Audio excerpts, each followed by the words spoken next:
উচ্ছেদৰ জাননী লাভ কৰিছে একাংশ লোকে তেওঁলোক আতংকিত হৈ পৰিছে আপুনি আহিছে ইয়াতে বুজ লৈছে কি ক'ব মই সকলোক আশ্বাস দিছোঁ যে আমি আপোনাৰ লগত আছোঁ চৰকাৰৰ লগত যিমান ফাইট কৰিব লাগে আমি গুৱাহাটী নহয় আমি যাম আপোনালোকৰ আল্লাহ মুখী হওক আল্লাহ কৰক নিজৰ গুণাৰ পৰা বাকী এইটো লৈ এই ৰাজহুৱা বস্তু ইমান দুখী মানুহ এই মানুহসকলক লৈ আমি যদি কোনো পাৰোঁ সাহায্য কৰিব লাগে পলিটিক্স কৰিব লাগে বহুত গুণা যিসকলে পলিটিক্স কৰি আছে 10 টকাও আহি দিয়া নাই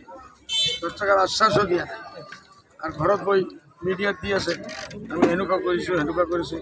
আজমল চাহাব আহিলে আজমল চাহাব যদি আমাৰ বাবুজনী গৈছিল তাত আজমল চাহাব 1 লাখ টকা দি আহিছে দোৱা আৰু এইটো দোৱা কৰাৰ পিছত কৈছে আপোনালোকে কেছ কৰক ইয়াৰ কৰি আছোঁ এতিয়ালৈকে আৰু হাইকোৰ্টে সুপ্ৰিম কোৰ্টলৈ ভাবিছে পলিটিচিয়ানসকলে অহা দিনত ভোটৰ আশা আছে এইটোৰ ওপৰত ডাঙৰ পলিটিক্স কৰাৰ চেষ্টা কৰি আছে লজ্জা পাব এইসব বস্তু লজ্জাজন পলিটিচিয়ানরা মরিব লাগবে একদিন মরি আল্লাহ না না আমার পলিটিক্সটা তো কি হব আমি নাজানো রাজ্য যে কাম কৰিব এইবোৰ আমি এতিয়া পলিটিক্সৰ আপুনি আজি মিটিঙত চিএমৰ মানে ক্ষেত্ৰত কিবা এটা কৈছিলে ৰক্ষা কৰিব মই কৈছোঁ কালি প্ৰেছত কৈছোঁ চিএমৰ লোকচান আপোনাই দিওঁ যি দাদাগিৰি কৰি আছে চিএম এইটো পাপ লাগে আৰু পাপ লাগিলে আপোনাৰ স্বামী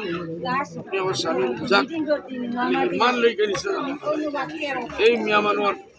পানী নিমখ তেখেতৰ পেটে ভাজিও আছে 10 বছৰ তো হ'ল এৰ আগে তো মিয়া মানুহৰ ঘৰত গৈছে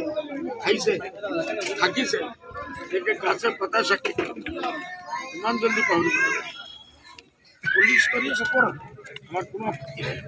আপনি পলিটিক্স চেঞ্জ কৰি আছে কৰক গেৰুৱা কৰক মোদীজি এইটো কৈছে নহয় মুছলমানক উচিত কৰি দিব লাগে আমি হিচাপে এইটো কোৱা নাই এতিয়া বুলি কৈছে এক যোগী আৰু এক দুইজনে এই মুছলিম দুশ্মনী দেখি আছে এইটোৰ কাৰণে অলপ সতৰ্ক হওক আমি কৈ দিছোঁ আপোনাৰ মুছলমান ইয়াত থাকিব যেতিয়া মই গাদ্দিত আছোঁ ইয়াত থাকিব নোৱাৰিব মই কৈছোঁ আল্লাহ আপোনাক কিমান দিন থাকিব সেইটো আপুনি চিন্তা কৰক আমাৰ মিয়া মানুহক লাখ লাখ মানুহৰ চিন্তা কৰিব নালাগে